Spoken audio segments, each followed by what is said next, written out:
రైతు సోదరులకు నమస్కారం అండి. ఈ వీడియోలో మనం పత్తిలో కొమ్మలు విరిగిపోతూ ఉంటాయి కదండి. కొమ్మలు విరిగిపోవడానికి కారణమైనటువంటి కాండం తొలిచే పురుగు, అదేవిధంగా కొమ్ము పురుగు అని రెండు రకాల పురుగులు ఉంటాయండి. ఆ రెండు పురుగులు కూడా మనకు పత్తి పంటను ఆశించినట్లయితే పత్తి పంట 70, 80 లేదా 90 రోజుల దశలో ఉన్నప్పుడు మనం పత్తి చేనులో నడుస్తూ ఉంటే కొమ్మలు విరిగిపోతూ ఉంటాయండి.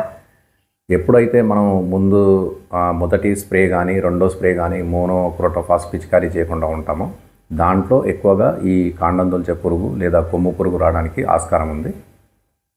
కాబట్టి వాటిని నివారించాలంటే మనకు మార్కెట్లోకి చాలా రకాల మందులు ఉన్నాయండి. ఇది కంగ్రాట్స్ కంపెనీ వాళ్ళది బుజ్ గోల్డ్ అండి. దీంట్లో రెండు రకాల మందులు ఉంటాయి. ఒకటి పైఫెంత్రిన్, తర్వాత ఇంకొకటి క్లోథియానిడిన్ అని రెండు మందులు ఉంటాయి అన్నమాట. ఈ పైఫెంత్రిన్ అనేది ఏం చేస్తుందంటే మనకు ఆ కాండం తొలిచే పురుగు మరియు కొమ్ము పురుగు ఏమైతే ఉన్నాయో ఆ రెండింటిని ఈ మందు అంతర్వాహిక చర్య ద్వారా లేదా ఆ పురుగుకు తగిలినప్పుడు చనిపోయేటట్టు చేస్తుంది అన్నమాట. అయితే దీంట్లో ఇంకొక ఉపయోగం ఏంటుందంటే క్లోథియానిడిన్ ఉండడం వల్ల మనకు తెల్లదోమ, పచ్చదోమ, పేనుబంక, తామర పురుగు ఇలాంటివి కూడా మనకు పత్తి పంటలో నిర్మూలించడానికి అవకాశం ఉంది ఈ బుజ్ గోల్డ్ వల్ల.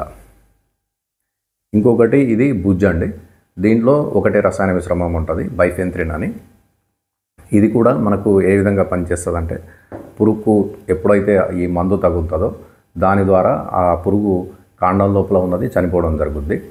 అయితే ఈ రెండిట్లలో ఏదో ఒక మందునే మనం ఉపయోగించాల్సి ఉంటుంది.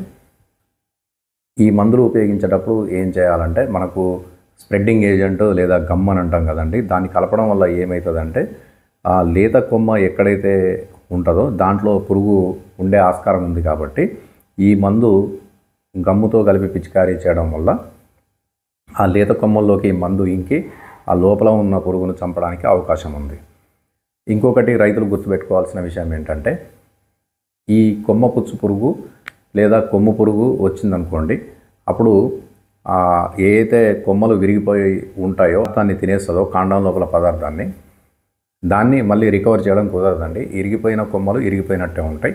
కానీ ఆ కాండం తొలిచే పురుగు మనం చంపేయడం వల్ల ఏమవుద్దంటే అక్కడ వరకే మనం కొమ్మలు ఇరిగిపోకుండా ఆపగలం, వేరే మొక్కలకు రాకుండా ఉండడానికి ఆస్కారం ఉంటుంది అన్నమాట. దీన్ని ఉపయోగించేటప్పుడు ఏం చేయాలంటే మనం బుజ్ గోల్డ్ కానీ మనం 1 ఎకరానికి 100 లీటర్ల నీళ్ళల్లో పిచికారీ చేయాల్సి ఉంటుందండి. 250 ml మనం 1 ఎకరానికి పిచికారీ చేయాలి. కాండం తొలిచే పురుగే కాకుండా ఇంకా మనకు పచ్చ పురుగు కానీ, లద్దె పురుగు కానీ, శనగ పచ్చ పురుగు కానీ ఏమైనా ఉన్నా కానీ ఈ బుజ్జు మరియు బుజ్ గోల్డ్ అనేది ఈ రెండు కూడా ఉపయోగపడతాయి. కాబట్టి రైతు సోదరులు ఈ రెండిట్లలో మీరు ఏదో ఒక దాన్ని ఉపయోగించుకొని పత్తి పంటలో వచ్చేటువంటి పురుగులు మరియు కాండం తొలిచే పురుగు, కాండం తొలిచే కొమ్ము పురుగు ఇలాంటి వాటిని నిర్మూలించుకోవచ్చు. ఇది మార్కెట్లో మనకు చాలా తక్కువ ధరలోనే అందుబాటులో ఉంటుంది. దీంట్లో ఇంకా ఏమైనా మన దోమ మందులు అంటే బుజ్లో ఏమైనా దోమ మందులు కలుపుకోవచ్చు. బుజ్ గోల్డ్కి అయితే ఏం అవసరం లేదండి, దోమ మందులు దీంట్లోనే కలిసి వస్తాయి. కాబట్టి బుజ్ గోల్డ్ ఒకటి పిచికారీ చేసుకున్నా సరిపోతుంది. ఈ రెండు మందులు ఉపయోగించే విధానంలో మీకు ఎటువంటి సందేహాలు ఏమన్నా ఉంటే కమెంట్ల రూపంలో తెలియజేయగలరు. ఆ కమెంట్లకు నేను సమాధానం చెప్పగలను.